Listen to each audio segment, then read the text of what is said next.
Hello everyone. In earlier videos of salary, we have completed from note number 1 to note number 9. आज हम करने जा रहे हैं note number 10, that is for perquisites.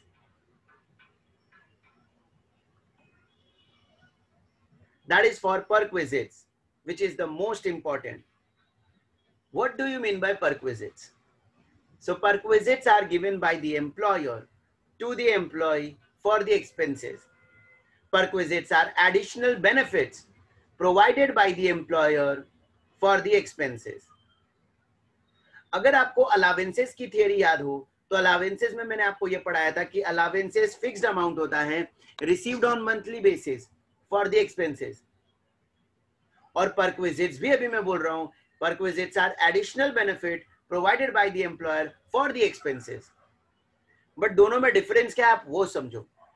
Allowances आपको हर महीने दिया जाएगा, आप एक्चुअली खर्चा करो या ना करो, लेकिन परक्विजिट्स आपको तब प्रोवाइड किया जाता है जब आप एक्चुअली खर्चा करते हो. अलावेंसेस आपको हर महीने मिलता है. फॉर एग्जांपल मेडिकल अलावेंस, घर में कोई बीमार हो या ना हो आपको मेडिकल नाम से हर महीने पैसा मिल रहा है, medical allowance. Medical bills paid by employer, it is perquisite. Medical bills paid by employer, it is a perquisite. It will be given by employer जब कोई एक्चुअली घर में बीमार है, हॉस्पिटलाइज हुआ है, उसका बिल आया है और उसका मेडिकल बिल एम्प्लॉयर पे कर रहा है. House rent allowance, this house rent allowance is given to all employees whether they are actually paying the rent or not. House accommodation, rent free accommodation, रहने के लिए कंपनी ने घर दिया है, it is a perquisite. Company ये provide तब करेगी जब आपके पास एक्चुअली रहने के लिए घर नहीं है. मतलब कंपनी अलावेंस दे सकती है या कंपनी परक्विजिट्स दे सकती है. Ultimately both are given for the expenses. दोनों में अंतर इतना है, अलावेंस हर महीने दिया जाता है. Allowances are given on monthly basis whether the expenses are actually incurred or not.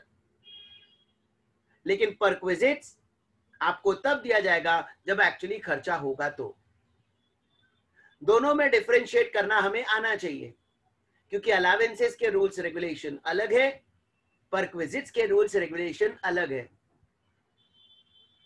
Allowances में कौन सा अलावेंस एग्जेम्प्ट है वो हम पढ़ चुके हैं. परक्विजिट्स में कौन सा एग्जेम्प्ट है, कौन सा टैक्सेबल, अभी हम वो पढ़ने जा रहे हैं. तो बेसिकली पहले आप दोनों में डिफरेंस समझो. अलावेंस ऑलवेज अलावेंस वर्ड पर खत्म होगा. परक्विजिट में चार में से कोई एक वर्ड दिया होगा. Paid by employer, reimbursed by employer, free, facility. Question में आ गया paid by employer, reimbursed by employer, free या फैसिलिटी, तो समझ जाना ये परक्विजिट्स है. So now perquisites,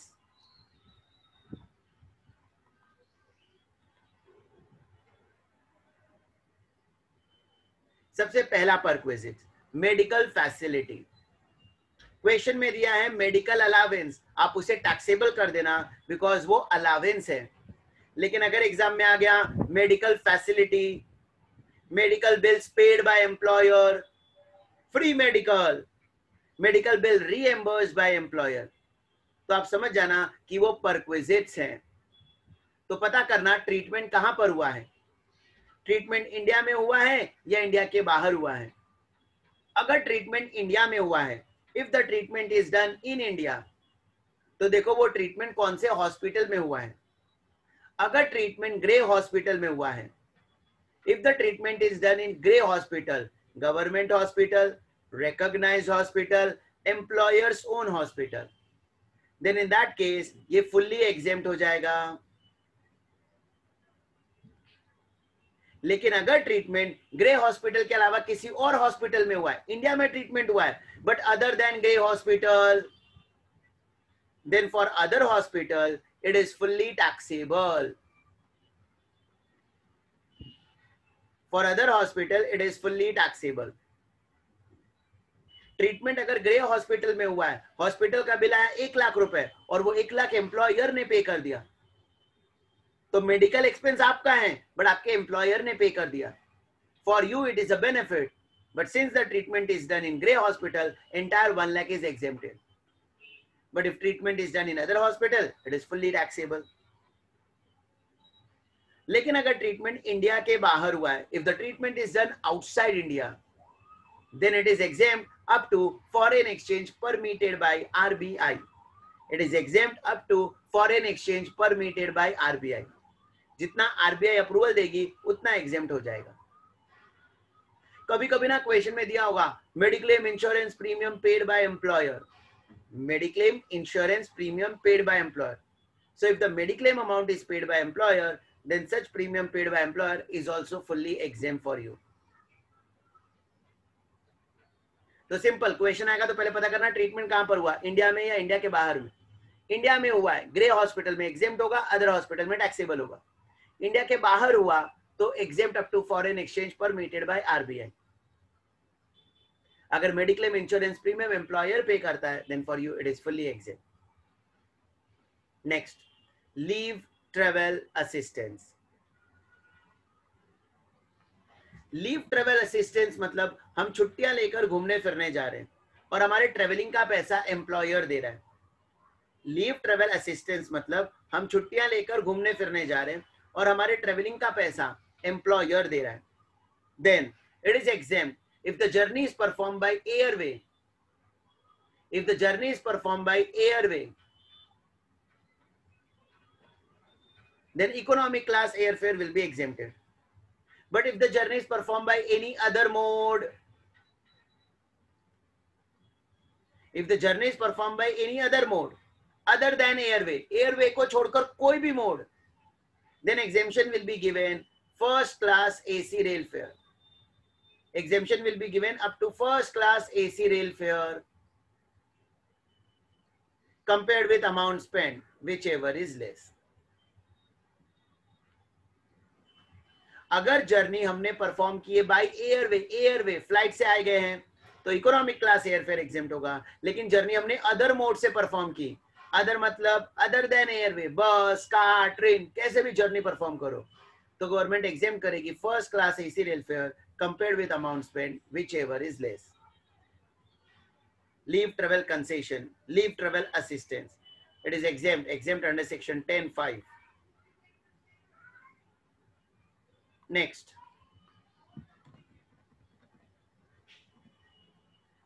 free lunch.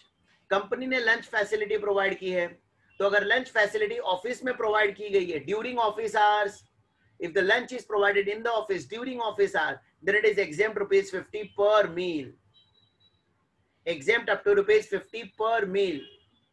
या अगर पेमेंट हुआ है कंपनी ने थ्रू पेड वाउचर्स, कंपनी ने अपने स्टाफ को पेड वाउचर्स दे दिया है, उसके थ्रू उनको कंपनी ने लंच फैसिलिटी प्रोवाइड की है, तो भी 50 रुपए exempt. Otherwise it is fully taxable. It is fully taxable. Next, interest benefit. से फॉर एग्जाम्पल आपने एम्प्लॉयर से लोन लिया, loan, you have taken loan from employer, interest free loan taken from the employer. Market से loan लेते interest पे करना पड़ता, boss से लोन ले रहे हो इंटरेस्ट भरने की जरूरत नहीं. For you it is a benefit. What is a benefit? The amount of interest not paid by you is your benefit. तो गवर्नमेंट कहती पता करो कितने का लोन लिया. अगर आपने लोन सिर्फ 20,000 रुपए तक का लिया, only 20,000, तो गवर्नमेंट कहती fully exempt. What is exempt? Interest benefit is exempt. लेकिन अगर लोन अमाउंट 20,000 से ज्यादा है, if the loan amount is more than 20,000, then it is taxable. Taxable amount is equal to loan amount into SBI rate. Taxable amount is equal to loan amount into SBI rate. लेकिन समझो employer आपको interest के साथ loan दे रहा है, लेकिन SBI rate है 10%, employer आपको 4% इंटरेस्ट पर दे रहा है, तो एम्प्लॉयर आपसे कितना इंटरेस्ट ले रहा है? 4%. SBI रेट का कितना है? 10%. तो गवर्नमेंट कहती for you benefit is 6%, pay tax on 6%. So taxable amount is equal to loan amount into SBI rate minus actual rate. SBI rate minus actual rate.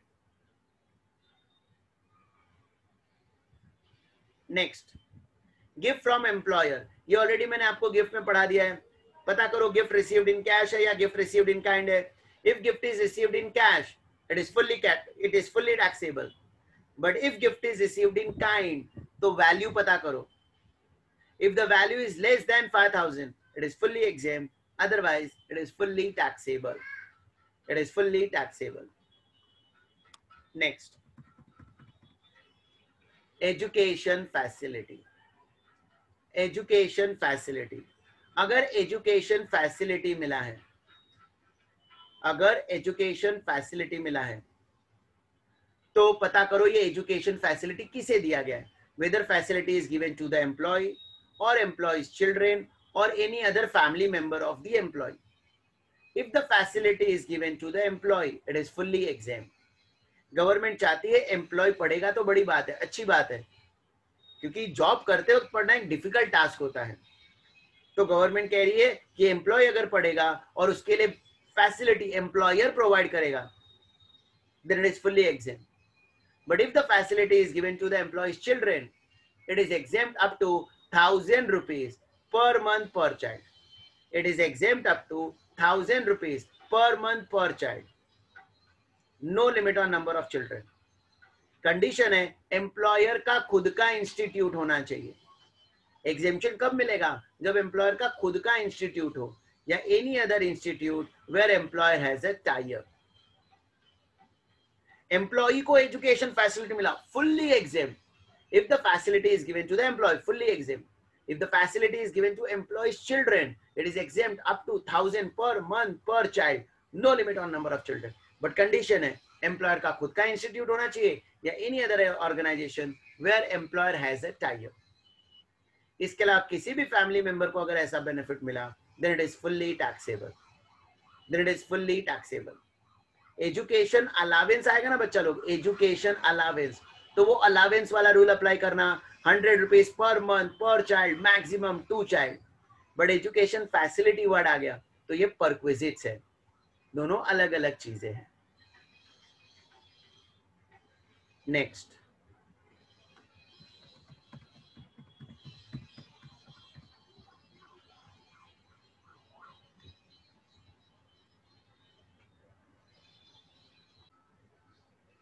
Next note, house accommodation. ये house accommodation का note बाद में करते हैं, इसके पहले हम use of movable assets की थ्योरी पढ़ लेते हैं. यूज ऑफ मूवेबल असेट्स, आपको कोई असेट्स यूज करने के लिए मिला है, आपको कोई असेट्स यूज करने के लिए मिला है जो मूवेबल नेचर का है, तो पता करेंगे हम कौन सा असेट्स यूज करने के लिए मिला है. Whether computer laptop is given for use, whether car is given for use और other assets given for use. अगर क्वेश्चन पढ़कर पता चलता है कंप्यूटर लैपटॉप कंपनी ने आपको यूज करने के लिए दिया है, then it is fully exempt. Computer laptop given for use, it is fully exempt. Car given for use, अभी हम वो डिटेल में पढ़ेंगे. इसके अलावा कोई अदर असेट्स अगर यूज करने के लिए मिला है तो उसका टैक्सेबल अमाउंट कैसे पता करेंगे? तो अदर असेट्स अगर हमें यूज करने के लिए मिला है तो देखो, फर्नीचर मिला यूज करने के लिए, वीडियो कैमरा मिला यूज करने के लिए, म्यूजिक सिस्टम मिला यूज करने के लिए, ये सब डेप्रीशिएबल नेचर के असेट्स होते हैं. पूरे साल भर असेट्स यूज आप करोगे बट कंपनी का असेट्स डेप्रीशिएट होगा, कंपनी का असेट्स डेप्रीशिएट होगा, तो कंपनी के लिए वो depreciation expense. Being an employee आपके लिए that will be considered as income. Company उसे बिजनेस में एक्सपेंस क्लेम करेगी, सो बीइंग एन एम्प्लॉय तुम्हारे लिए वो इनकम कंसीडर कर लिया जाएगा. तो किस रेट से डेप्रीशिएशन? तो यहां पर गवर्नमेंट ने स्टैंडर्ड रेट लिया है 10% per annum depreciation on cost. 10% per annum depreciation on cost if the assets is owned by employer. If the assets is owned by employer. But if assets is hired by employer, then the higher charges paid by employer. अगर assets employer ने own किया है तो depreciation charge होगा 10%, but if it is hired, then higher charges paid by employer will be taxable. Question arise, अगर car use करने के लिए मिला तो क्या रूल होगा?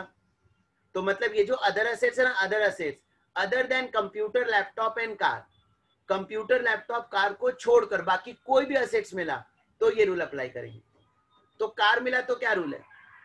तो कार के लिए ना, कार कभी भी आएगा तो हम बोलेंगे कार, कार में चार, कार, कार में चार. कार किस लिए मिला है? ऑफिस के लिए, घर से ऑफिस, ऑफिस से घर आने जाने के लिए, पूरी तरह से प्राइवेट यूज के लिए, या partly office partly private use के लिए. कार अगर कंपनी ने हमें दिया है तो किस पर्पस के लिए दिया है? Whether the car is given for fully office use, for resident to office, office to resident आने जाने के लिए, पूरी तरह से प्राइवेट यूज के लिए, या कार हमें दिया गया है partly office partly private use के लिए. अगर क्वेश्चन पढ़कर पता चलता है car is given for fully office use, then for us no benefit, no tax, ignore. Why no benefit, no tax? देखो, कार आपको सिर्फ ऑफिस के काम के लिए मिला है तो इसमें मेरा पर्सनल क्या बेनिफिट हुआ? और जब पर्सनल बेनिफिट ही नहीं हुआ तो टैक्स क्यों भरूं? No benefit, no tax, ignore. लेकिन अगर कार मिला है ऑफिस से resident, resident to office travel करने के लिए, it is a benefit but limited benefit, तो गवर्नमेंट इसे एग्जेम्प्ट करती है, लाइक कम्यूटेशन अलावेंस. हमने पढ़ा था ना, कम्यूटेशन अलावेंस, ट्रांसपोर्ट अलावेंस, घर से ऑफिस, ऑफिस. ऐसे अगर कंपनी ने कार दिया ऑफिस से घर, घर से ऑफिस आने जाने के लिए, exempt. Car is given for fully private use, it is taxable, and car is given for partly office partly private use, it is taxable. कितना टैक्सेबल होगा? तो टैक्सेबल अमाउंट के लिए सबसे पहले फुल्ली प्राइवेट यूज का रूल पढ़ते हैं. समझो, कार फुल्ली प्राइवेट यूज में, समझो कार पूरे साल भर आपने यूज की है प्राइवेट पर्पस के लिए, तो पूरे साल भर कार आप यूज कर रहे हो प्राइवेट पर्पस के लिए. 10 लाख की कार आप यूज कर रहे हो, it is a depreciable assets, it is a depreciable assets. तो इसका डेप्रिशिएशन कंपनी के लिए expense, for you it will be considered as income. What is the rate of depreciation? तो वापस यहां पर गवर्नमेंट ने अज्यूम किया कि कार डेप्रिशिएट होगा at the rate of 10% per annum. मतलब कोई भी मूवेबल असेट्स है ना, मूवेबल असेट्स, उस मूवेबल असेट्स के लिए सैलरी टॉपिक में, सैलरी टॉपिक में स्टैंडर्ड 10% डेप्रिशिएशन ले लिया गया. लेकिन अगर कार बॉस ने रेंट, भाड़े पर लेकर आपको दिया है, तो कंपनी के लिए rent is an expense, for you rent will be taxable, higher charges paid by employer. In fact अगर रनिंग एंड मेंटेनेंस एक्सपेंसेस पूरे साल भर एम्प्लॉयर पे कर रहा है, पेट्रोल का पैसा बॉस दे रहा है, कार को मेंटेन करने का पैसा बॉस दे रहा है, तो that running and maintenance expenses paid by employer, for you it is a benefit, उतने से टैक्सेबल अमाउंट और बढ़ जाएगा. Similar to that, if the driver is provided and driver salary is also paid by employer, benefit आपका और बढ़ गया, उतने से टैक्सेबल अमाउंट और बढ़ जाएगा. तो आपको याद क्या रखना है? आपको याद रखना है 10% डेप्रिसिएशन ऑन कॉस्ट. लेकिन अगर क्वेश्चन में दिया है that running and maintenance is paid by employer, तो जितना रनिंग मेंटेनेंस बॉस पे करेगा उतने से आपका बेनिफिट बढ़ा, उतने से टैक्सेबल अमाउंट बढ़ जाएगा. ड्राइवर फैसिलिटी भी एम्प्लॉयर दे रहा है तो बेनिफिट और बढ़ गया, उतने से टैक्सेबल अमाउंट और बढ़ जाएगा. तो तीनों को ऐड करेंगे, जो टोटल अमाउंट आएगा that is your taxable amount. In fact अगर हमें कुछ बॉस को पे करना पड़ा तो जितना हम पे करेंगे उतना माइनस हो जाएगा. Amount paid by employee, amount paid by employee to employer towards car, वो माइनस कर देना. जनरली ऐसा होगा नहीं, बट अगर क्वेश्चन में दिया है तो माइनस कर देना. जैसे जैसे बेनिफिट बढ़ा वैसे वैसे टैक्सेबल अमाउंट बढ़ा, तो जितने से बेनिफिट कम हुआ उतने से टैक्सेबल अमाउंट भी कम हो जाएगा. Next, car is given for pop, partly office partly private use. अगर कार पॉप के लिए मिला, if the car is given, if the car is used for pop, तो पता करना कार किसकी कार है. हम जो कार पॉप के लिए यूज कर रहे हैं, whether that car is owned by employee और car is owned by employer.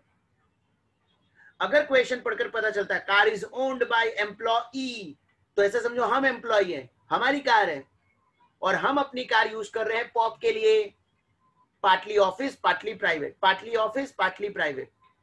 तो पता करो खर्चा कौन दे रहा है, खर्चा। कार तो अपनी है ना, तो if the car is owned bye employee for us it is not a benefit. अरे मेरी कार है तो मैं ही चलाऊंगा ना, इसमें मुझे बेनिफिट क्या मिला? तो पता करो खर्चा कौन दे रहा है, रनिंग मेंटेनेंस एक्सपेंस कौन दे रहा है। अगर क्वेश्चन पढ़कर पता चलता है रनिंग मेंटेनेंस एक्सपेंस भी एम्प्लॉई दे रहा है, तो कार मेरी, खर्चा भी मैं ही पे कर रहा हूं, for me is it a benefit? No, so no benefit, no tax, ignore. लेकिन इमेजिन करो if the running and maintenance expense paid by employer, running maintenance expense paid by employer, wow, जितना भी रनिंग मेंटेनेंस है ना, petrol सब company पे कर रही है, for us it is a benefit. But ध्यान से समझना, कार यहां पर पॉप के लिए यूज की गई है, कार यहां पर पॉप के लिए यूज की गई है, ऑफिस और प्राइवेट दोनों पर्पस का पेट्रोल का खर्चा कंपनी ने दिया है। तो कहना इसे, इस टोटल में से जितना ऑफिस वाला खर्चा है, इस टोटल में से जितना ऑफिस वाला खर्चा है, अगर वो माइनस करूंगा तो प्राइवेट वाला मिल जाएगा, total amount paid by employer minus office fee minus office use, it will give you personal use and that private use is taxable. तो क्वेश्चन है पता कैसे चलेगा कितना प्राइवेट यूज है? तो ना एक्चुअली प्रैक्टिकल लाइफ में गवर्नमेंट एक्सपेक्ट करती है कि आप लॉग बुक मेंटेन करो और लॉग बुक मेंटेन करके एम्प्लॉयर से उसका अप्रूवल ले लो कि ये इतना प्राइवेट है, इतना पर्सनल, इतना प्राइवेट है, इतना ऑफिशियल है। बट आप खुद सोचो प्रैक्टिकल लाइफ में लॉग बुक मेंटेन करना कि मैं इतने से इतने किलोमीटर ऑफिस के लिए गया, इतने से इतने किलोमीटर प्राइवेट गया, थ्रू आउट द ईयर ये लॉग बुक मेंटेन करना पॉसिबल नहीं होता। तो गवर्नमेंट ने यहां पर कुछ अमाउंट स्टैंडर्ड अज्यूम कर लिए हैं ऑफिस के लिए और उतना आपके टोटल अमाउंट से माइनस कर दिया जाएगा। तो यहां पर टैक्सेबल अमाउंट कैसे आएगा? तो जितना बॉस से मिला, total amount received from employer, इसमें से minus fixed amount for office use, fixed amount for office use कितना? 1800 per month if car is छोटी कार। कार इज छोटी कार मतलब अगर engine capacity of car is up to 1600 CC, but if the engine capacity of car is more than 1600 CC, is more than 1600 CC, तो 2400 per month minus कर देना। क्योंकि देखो अगर इंजन कैपेसिटी ज्यादा होगी तो पेट्रोल का कंजम्पशन भी ज्यादा होगा। तो समझो ना बॉस से हमें 1,20,000 रुपए मिला, बॉस से हमें 1,20,000 मिला, तो आपको समझ में आना चाहिए 1,20,000 में ऑफिस का भी होगा प्लस प्राइवेट भी होगा, तो इसमें से माइनस कर दो ऑफिस वाला। कितना ऑफिस का? तो गवर्नमेंट पूछती क्या लॉग बुक मेंटेन किया है, तो आंसर है नो। तो गवर्नमेंट यहां पर अमाउंट अज्यूम कर रही है, अज्यूम। अगर छोटी कार है तो 1800 रुपए एक महीने का इंटू 12, लेकिन अगर कार बड़ी कार है तो 2400 इंटू 12, ये माइनस कर देना। माइनस करके जो अमाउंट आएगा that will be taxable amount, that will be taxable amount. Next, if the car is owned by employer तो it is a benefit. Company का कार हमें पॉप के लिए यूज करने के लिए मिला है, पॉप मतलब ऑफिस और प्राइवेट दोनों पर्पस के लिए यूज कर सकता हूं। तो सेकंड क्वेश्चन अराइज, एक्सपेंस कौन पे कर रहा है? Whether expenses are paid by employee और एक्सपेंस पेड बाय एम्प्लॉयर। अगर क्वेश्चन पढ़कर पता चलता है expenses are paid by employee, expenses are paid by employee, तो हमें एक ही बेनिफिट मिला। हमें एक ही बेनिफिट क्या मिला? तो हमें एक ही बेनिफिट मिला कार का। खर्चा तो हम खुद पे कर रहे हैं, खर्चा तो हम खुद पे कर रहे हैं, तो only one benefit that is car. तो इस कार का 10% डेप्रीशिएशन हम टैक्सेबल नहीं कर सकते। फुल्ली प्राइवेट यूज में हमने 10% डेप्रीशिएशन पर टैक्स लिया था। क्यों? वहां पर कार पूरी तरह से सिर्फ प्राइवेट पर्पस के लिए यूज की गई थी, तो डेप्रीशिएशन के डेप्रीशिएट होने का एक ही रीजन था, आप कार प्राइवेट पर्पस के लिए यूज करे थे, इसके लिए कार डेप्रीशिएट हुआ। लेकिन अब कार डेप्रीशिएट होने का दो रीजन है, अब कार डेप्रीशिएट होने का दो रीजन है, ऑफिस भी है और प्राइवेट भी है। तो मैं पूरे 10% डेप्रीशिएशन पर टैक्स क्यों भरूं? तो गवर्नमेंट कहती है in that case your taxable amount will depend कि कितना ऑफिस है कितना पर्सनल है, but definitely we don't have the record. तो गवर्नमेंट ने यहाँ पर अमाउंट अज्यूम कर लिया है 600 per month taxable if car is छोटी car, 900 per month if the car is बड़ी car. Taxable amount is equal to 600 per month और 900 per month depending upon the CC of car. Up to 1600 cc 600 per month taxable, more than 1600 cc 900 per month will be taxable। But अगर company ने expense भी पे किया तो आपको double benefit, car भी मिला एक्सपेंस भी मिला, वाओ वाओ डबल बेनिफिट। तो आपका टैक्सेबल अमाउंट 600 के बदले 1800 पर मंथ हो जाएगा और 900 के बदले 2400 पर मंथ हो जाएगा, depending upon the CC of the car.